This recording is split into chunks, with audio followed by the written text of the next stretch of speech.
Okay, so nice to be here. Thank you so much for coming. Thank you, Bracha, for inviting me.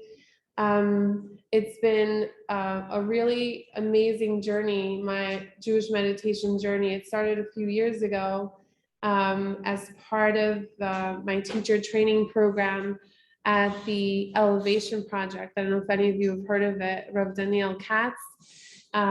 So both Bracha and I are part of Elevation, and that really started me on my journey. And since then, I've had other teachers. And so today's class is going to be meditation that I learned from Rav Katz. But also I learned this meditation over like 15 years ago, but it's from a different source. And I'm excited to share it with you. And so before we get into the meditation, I'll give you some background about it so you understand the source of the meditation and how we can connect by using it. But firstly, I'll speak a little bit about myself. So I teach Kabbalah, Torah, and Jewish meditation to women. Before working as a Kabbalah teacher, I worked as a producer in film and television. I worked at MTV and CNN and NBC. So I have sort of like a media background. The last big project I worked on was a documentary on Kabbalah called Kabbalah Me, which you guys could all watch on Apple. My journey with Kabbalah started when I was a little kid. And it really started with my Moroccan family. If anyone grew up Moroccan or Sephardic, you know that they're very mystical, spiritual, whether you want to, be into it or not, it's like all around you. Like my mom would always, when something crazy would happen, she'd be like, Rabbi Shimon Bar Yochai, so be like, who's Rabbi Shimon Bar Yochai? And so very much, I grew up with a strong connection to tzaddikim. And for me, Kabbalah is a language that allows me to express my deep inner world in a way that I think is really beautiful, and I'm really excited to share with all of you. So today's class, firstly, I want to dedicate it for the Refuah Shalema of our dear friend Julie Schnall, for her to have a Refuah Shalema, also for my teacher Rav Daniel Ben Sarah, that he should have a Refuah Shalema, also for the zivug of Imbal Bet Jacqueline and Batchen Bet Jacqueline, and you could all have in mind any people that need healing, that need a zivug, that need children, that need parnasa, anything. Just have them in mind that in the merit of the learning that we're doing today, that Hashem should bless them and answer their prayers. Okay, so today's class is called BeTzelem Elokim, how to activate our divine spark. Who knows what the term BeTzelem Elokim means? An image of God. BeTzelem Elokim. An image. What's your name? Zipporah. Thank you. You're Israeli? Nice, me too. BeTzelem Elokim. So this is a very important concept in Kabbalah, is understanding what does it mean that Hashem created us in His image. And so the source for it is in Bereshit. It's in the first chapter of the Torah in Bereshit. So in Bereshit it says, Vayivra Elohim et ha'adam betzalmo, betzelem Elohim bara oto. And God created Adam in His image. In the image of God, He created him. First of all, it's like weird wording, like why say it twice? So it's almost like begging to be, explained. And so Kabbalah always takes the pshat of the Torah and like upgrades it, like, and just like unpacks it in a very deep mystical way. And so there's a very beautiful teaching by Reb Chaim Vital, who was the Ari of, who was the student of the Ari Kadosh, and he said that the form of supernal man, which is Adam, is composed of 10 Sephiroth, according to the hidden meaning of the image of a righteous man of full stature, composed of limbs drawn in the form of 3 lines, right, left, and center, made up of 10 Sephiroth. And the second manifestation of the Sephiroth is called the image of God. So he's saying that the Ari and Reb Chaim Vital are translating what does it mean to be made in the image of God, that just like in the supernal realm, there is the 10 Sephiroth, we also have the 10 Sephiroth within ourselves, within our soul. Now, by a show of hands, who here knows what the Sephiroth are? 2 people, 3, 4, 5. Okay, maybe half the room. So I'll give like a brief introduction because the Sephirotic system is really at the core of the Kabbalistic system. And if you know the Sephiroth, then you really can interpret a lot of different teachings within Kabbalah. So I'll show you a visual. If we were on Zoom, I would do a screen share, but here it is. So this is the chart of the Sephiroth. Has anyone seen this chart before? Right? So as you see, there's 10 circles. So each circle represents a Sephiroth, and there's the right column, the left column, and the center column. Right energy represents chesed energy, means expansiveness or giving. Left side represents contraction or withholding. And center column represents the balance, the harmony of the right and the left. So in Kabbalah, it takes this concept of the Sephiroth and it implants it on the human body. So it's kind of hard to see because of the lighting, but basically the structure is put on the human body. So for example, there are 10 Sephiroth, and we're going to do a meditation on them, but I wanted to just give you an intro. So everything in Kabbalah is represented by a 4-stage process. So everything firstly starts with will, with desire, right? If you ever want to do anything, if you ever want to manifest something, if you take something from potential to actual, there's a 4-step process according to Kabbalah. The first step is the desire. You first have to have the desire to do the thing that you want to set. In Hebrew, it says sof ma'aseh v'machshavat techila. First, you have to think about it. First, you have to desire. First, you have to want it, and then that starts the process, right? So the first step is connected to the sephira of Keter. Keter in Hebrew means crown. So this is our crown, right? And so the crown is not exactly our head; it's above the head. And so the crown is connected to Hashem's divine will, right? And it's also connected to the space where our Hebrew name is. So when a person has a Hebrew name, their Hebrew name really represents the essence of their neshama. And so it's almost like a prism through which the light of God flows. It's like an interface. So like everyone's unique name represents its unique sort of imprint on its soul, and that's what makes them unique. So that's why it's so important for people to use their Hebrew names, because it's not just the name. The Hebrew name actually captures the essence of your soul, and it needs to be expressed. And when it's not expressed, that's when there's spiritual blocks. So the light of God surrounds us. There's the Or Makiv. It's like the surrounding light. And light is a term that's used very often in Kabbalah because God is very hard to understand. So God is expressed in lots of different ways. So light is an analogy that's used to express God's love, God's wisdom, God's shefa, God's bracha, that everything that's coming from God is God's light. So the first part is, like we said, Keter, the will of God. That's like everything starts with will. So whatever is happening on the spiritual level is being reflected in the physical level, right? Heaven and earth, that is the purpose of life. Now, we see this, for example, you'll see that I'm going to go off on a lot of tangents. So if you guys need clarification, let me know. There's just so many things to share. And when you're learning Kabbalah, that I'm just going to connect the dots. So what's the symbol for the Jewish people? What's the visual symbol of the Jewish people? The Magen David, which is the symbol of the 2 triangles, one going up and one going down. So the triangle going up, that's us.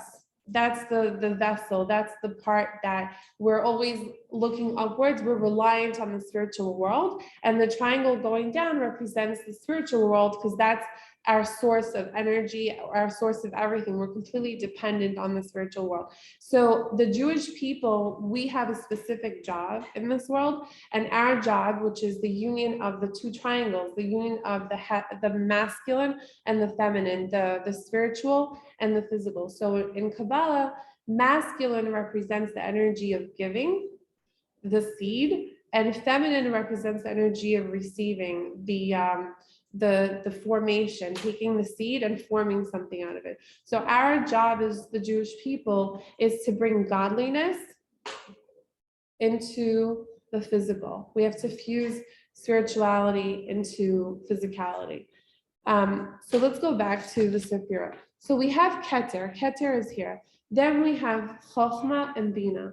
Chochmah is on the right side. It represents inspiration. It represents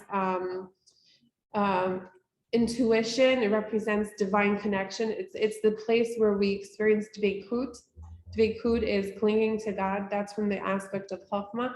Then we have Bina. So if, for example, if you were to have an idea for a business, right? So Chochmah would be sort of like that initial spark of the idea. And then Bina would be like, okay, now that I have an idea for something, now I have to form it. I have to mold it. I have to give it shape. I have to like unpack it. So Bina represents creating a form. So that's why Chochmah is called Abba. The Abba in the Sephirotic system is Chochmah, and the Ima is Bina. Bina is like the supernal mother, or whatever that means, and there's a lot of layers there. We're not going to do a crash course in Kabbalah in 20 minutes, but I'm just going to give you a taste of things. So essentially, what I'm sharing with you, and I'll go into the rest of the Sephiroth, is that why is this important? Because Hashem had a plan for us. And the plan is to bring godliness into the world. And that's why we have an neshama. That's why we have a soul. Our soul is like a cord that connects us to the supernal world, that always keeps us connected to God. And it's through our the dynamics, the spiritual dynamics that exist within us in our soul that really are our representation of how we reflect God in the world. And so by connecting to your Sephiroth and understanding your Sephiroth, you know how to connect to your soul. If someone was to say to you, you really need to connect to your soul. By connecting to your soul, you'll know your purpose. How does one connect to their soul? What would you do? What would be something you would do to help you connect to your soul?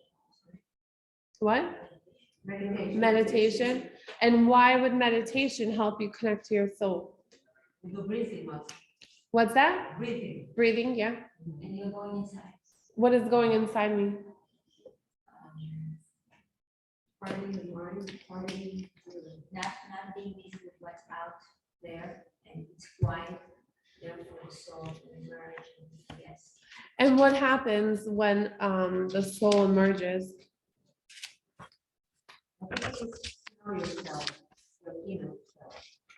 So how do you know? We have so many aspects of who we are, right?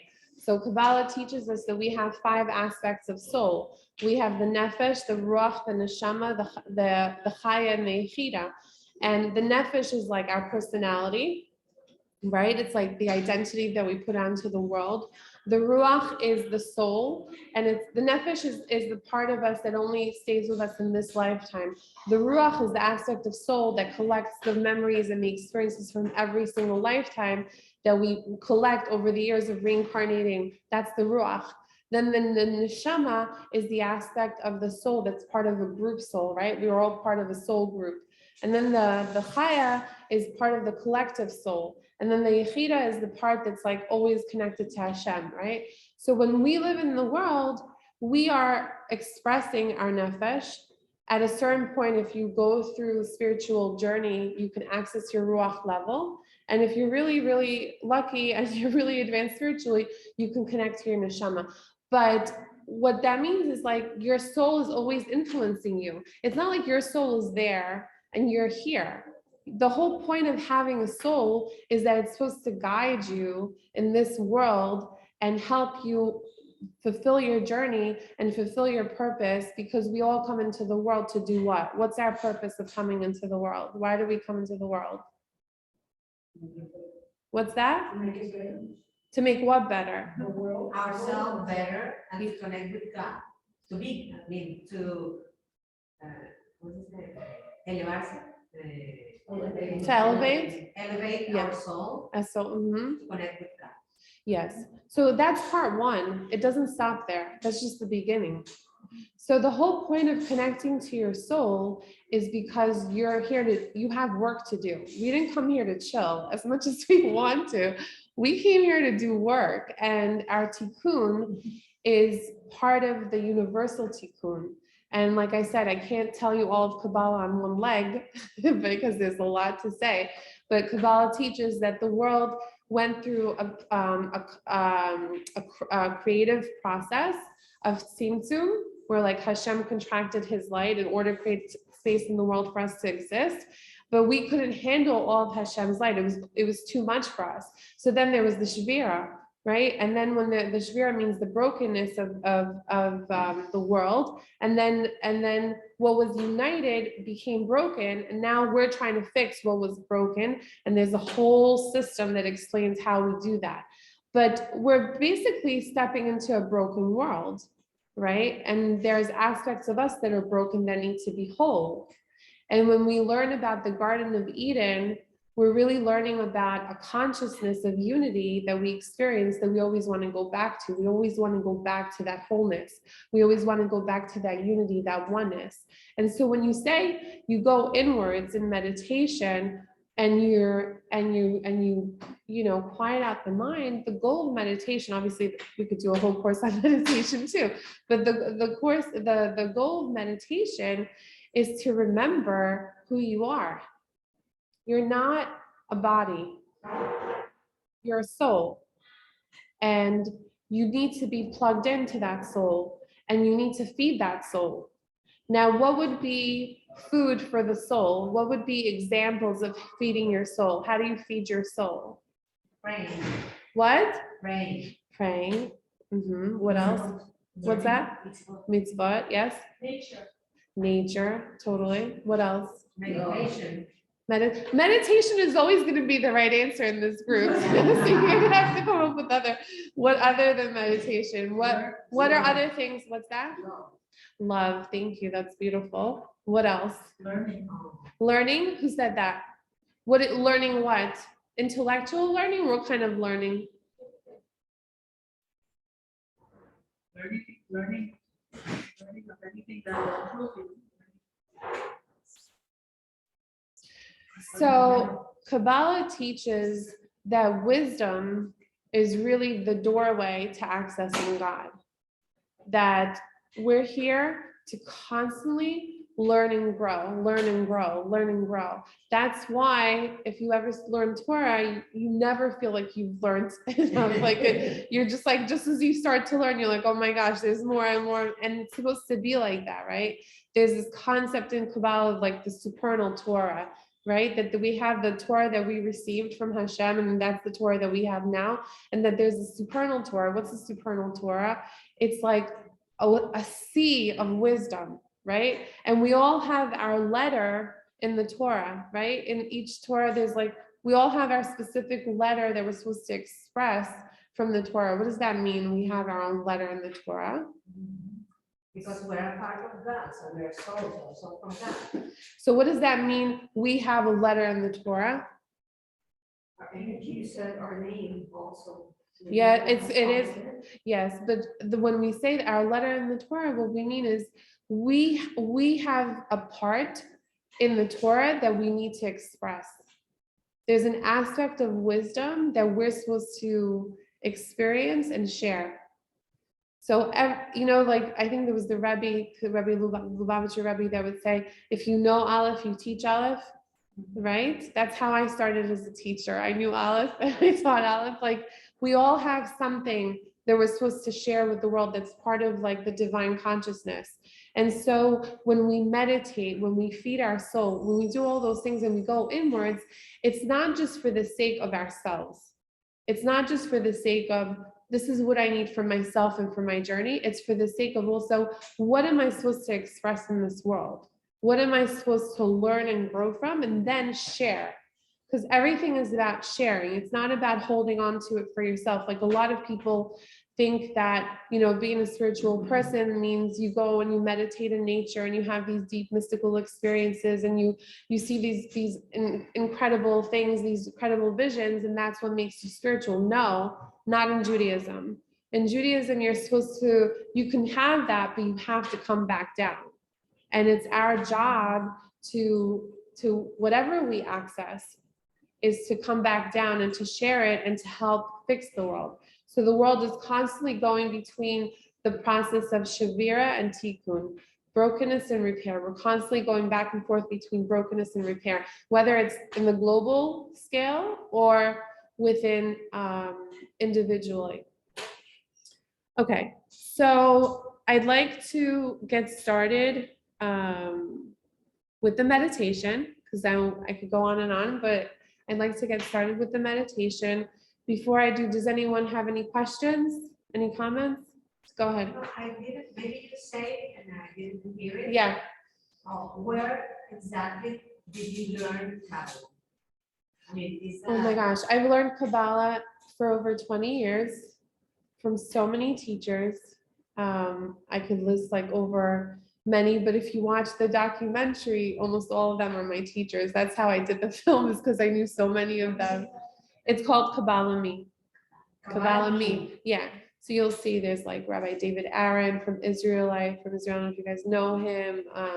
Yom Tov Glazer, David Ingber. There's just so many different teachers of Kabbalah. As you'll notice, there's not that many female Kabbalah teachers, and we're working on the sequel to the film, by the way. So we'll have more like female teachers involved, but that's a whole subject in and of itself, is that Kabbalah talks about how women have a very specific role in bringing Geula and bringing the Mashiach. And as you can see in this room, there's a tremendous percentage here of women, and women definitely have a very specific contribution to our ultimate goal of what we're supposed to manifest in the world. And so we could talk a lot about that as well.